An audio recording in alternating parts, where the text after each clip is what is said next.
Radhe Radhe everyone. Makar Sankranti से दिया बाती का नियम किस तरह से लिया जाता है, दिया बाती का नियम लेने के फायदे क्या हैं, दिया बाती का नियम जो नियम है वो किस तरह से लिया जाता है, घर पे दिया जलाएं या मंदिर में दिया जलाएं, ये बहुत बड़ा कन्फ्यूजन है। ये दिए बाती में कौन कौन सी सामग्री लगती है, कितने दिन इसको हमें जलाना चाहिए, इसकी संख्या कितनी रहेगी और उद्यापन किस तरह से किया जाता है, सभी सवाल एक साथ हैं दिए बाती के नियम की। सभी जो भी कन्फ्यूजन है आपकी इस वीडियो के माध्यम से दूर हो जाएगी और आप इसमें सभी जानकारी प्राप्त करेंगे। सबसे पहले मैं आपको बता देती हूँ कि दिए बाती का जो नियम है वो मकर संक्रांति से शुरू करके दूसरी मकर संक्रांति तक पूरे वर्ष भर जलाया जाता है। दिए बाती में एक दिया जलाया जाता है जो हमें पूरे 365 दिन जलाना होता है। ये 365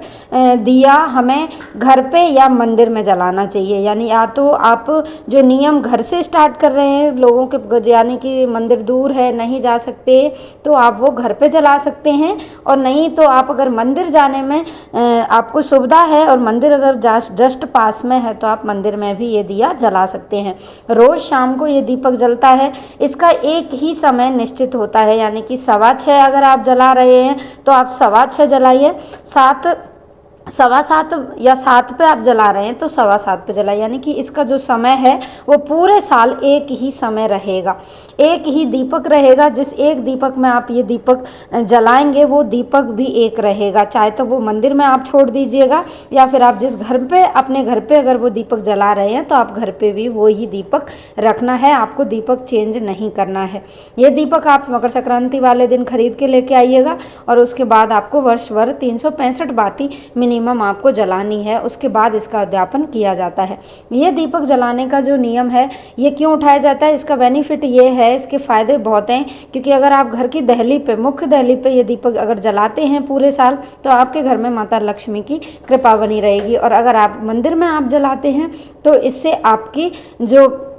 सुख समृद्धि है वो भी आपके घर में आ जाएगी और आपको सुख सौभाग्य की वृद्धि होती, क्योंकि भगवान शिव के मंदिर में रोज़ दीपक जलाने का जो पुण्य फल है वो हमें बहुत ज़्यादा होता है। अगर हम रोज़ मंदिर नहीं जा पाते हैं सुबह किसी कारणों की वजह से तो आप घर में यानी कि शाम के समय पर अवश्य जा सकते हैं। अब इसके अगले नियम की बारी में बताती हूँ कि अगर हम पीरियड्स में या फिर कहीं बाहर जा रहे हैं तब हम क्या करें, तो उन दिनों में आप घर के किसी और सदस्य से वो दीपक जलवा सकते हैं, यानी कि मंदिर में आप जलवा सकते हैं किसी के द्वारा भेज के, किसी को घर के कोई भी सदस्य के द्वारा, या फिर आप घर में जो नहीं है तो आप कहीं चले गए हैं तो उसके बाद आने के बाद आप 2 दीपक रोज़ जलाइए, यानी कि जितने दीपक आपके छूट गए हैं वो दीपक आप एक साथ जला सकते हैं, या तो किसी मंदिर में या फिर आप घर का नियम है तो घर पे आप दोनों देहलियों पे बराबर 2 दीपक जलाइए, यानी 7 दिन 8 दिन 10 दिन 15 दिन जितने दीपक आपके बच गए हैं वो दीपक आप सुबह के समय पे भी जला के उनको पूर्ण कर सकते हैं। अगर इस प्रकार नहीं होता है, एन एमरजेंसी कोई कारण ऐसे आ जाते हैं कि हम 1 महीने या 1.25 महीना दीपक नहीं जला पाते हैं, तो आपको क्या करना है कि आप अगले साल भी इस नियम को पूर्ण कर सकते हैं, और उसका उद्यापन जब पूर्ण होने के बाद अगली संक्रांत आएगी उस पर आप मकर संक्रांति पर इसका उद्यापन कर सकते हैं। अब इसके नियम बता दूँ, इसके लिए सामग्री क्या क्या चाहिएगी, तो आपको एक दीपक चाहिएगा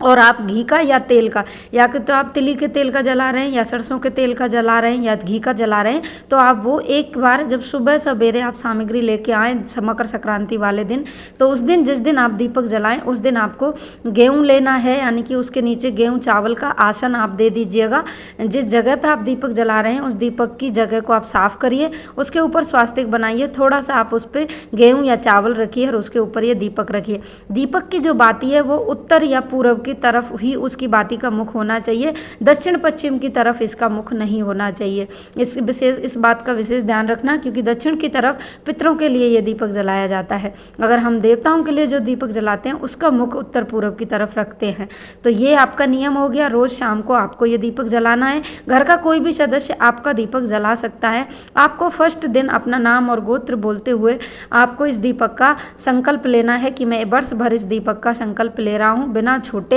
और बिना इसको मतलब छोड़े पूरे नियम के साथ इसको मैं निभाऊंगा। अगर आप निभा नहीं पाते हैं तो पूरे 2 साल में भी इसको कंप्लीट कर सकते हैं। लास्ट वाले दिन आपको जब आपका ये पूरा हो जाए तो उसमें आपको क्या करना है कि पूरा जब हो जाता है तो 365 दिए जो मावे के खांड के बाज़ार में मिलते हैं, आप घर पे भी बना सकते हैं, वो आपको बनाने हैं। और घी और बत्ती आप इकट्ठी किसी भी मंदिर में या किसी ब्राह्मण को या फिर अपने परिवार के किसी भी बड़े सदस्य को, सास ननद बहन भाणज जेठौत, इनको आप दान में दे सकते हैं, क्योंकि ये चीज़ें हमें उनके साथ हमें कपड़े देने हैं। जो दीपक हमने जलाया था वो दीपक देना है, एक नया दीपक उसके साथ देना है। रुई आपको दान करनी है, धूप दीप अगर आप जितना आपकी सामर्थ्य है उसके साथ संपूर्ण कपड़ों के सभी कपड़े, 3 कपड़े औरत के, 3 कपड़े आदमी के, यानी 5-5 कपड़े आप ले लीजिएगा, 2-2 कपड़े भी आप ले सकते हैं। और उसके बाद उन पर सारा श्रृंगार धर के और आप छाता और ये होते आसन, चप्पल, जूते, कोई गर्म कपड़े और ये सारी सामग्री, दीपक और उसके साथ हो गया आपका कोई भी आप खाने पीने का सामान, कुछ बर्तन और एक जल का लोटा। और आप जो भी अपनी सामर्थ्य अनुसार जितना दक्षिणा आप दे सकते हैं वो आप सभी चीज़ें दान कर दीजिएगा, क्योंकि चावल और गेहूं का हमने आसन दिया था, तो 1.25 किलो चावल या 1.25 किलो गेहूं आप उसके साथ रख के किसी योग्य इंसान को आप, जिसको इस चीज़ की ज़रूरत हो या फिर उसके घर में इस चीज़ की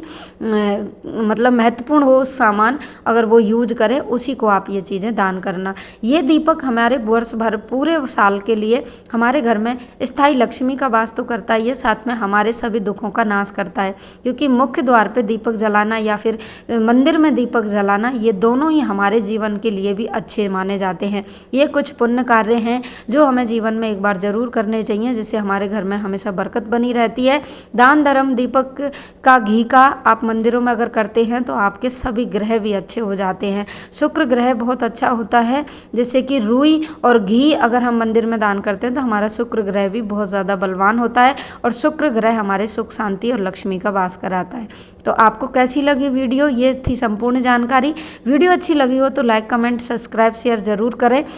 और इसी तरह की वीडियो देखने के लिए मेरे चैनल को सब्सक्राइब करें। मकर संक्रांति से रिलेटेड सभी वीडियो मेरे चैनल पे आ गए हैं, आप सभी वीडियो देख लीजिएगा। इनके सभी के डिस्क्रिप्शन में लिंक मिल जाएंगे, आप वहाँ से विजिट कर सकते हैं। Thank you for watching. Radhe Radhe.